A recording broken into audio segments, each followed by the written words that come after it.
Tennessee's Republican leaders have talked about rejecting nearly $2 billion in federal education money. And in fact, today, they heard the potential consequences. State Capitol reporter Chris O'Brien brings us inside the room. Tuesday, lawmakers heard presentations from both local district leaders and the Sycamore Institute, a self-proclaimed nonpartisan think tank. The institute helps construct the budget every year.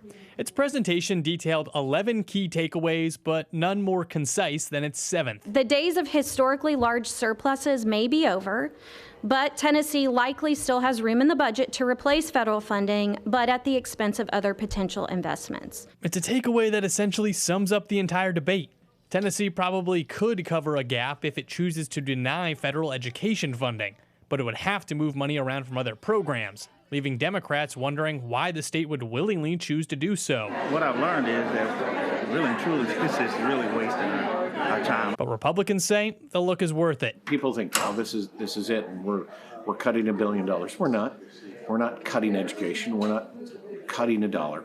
We're doing our fiduciary diligence. The report showed Tennessee schools vary in how much federal funding they use. But typically, rural districts with high concentrations of low income and students with disabilities tended to use more federal funding. These dollars have allowed us to supplement where we wouldn't have been able to provide the support that the families and students need to improve. What are the strings?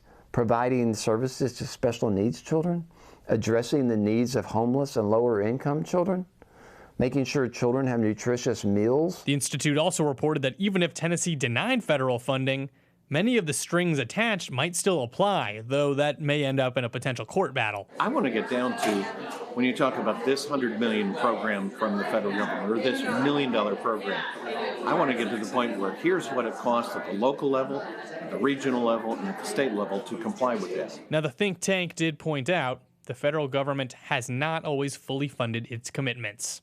In Nashville, Chris O'Brien. Sycamore Institute also reported that if Tennessee does indeed deny that federal funding, Tennesseans' tax dollars will go to other states.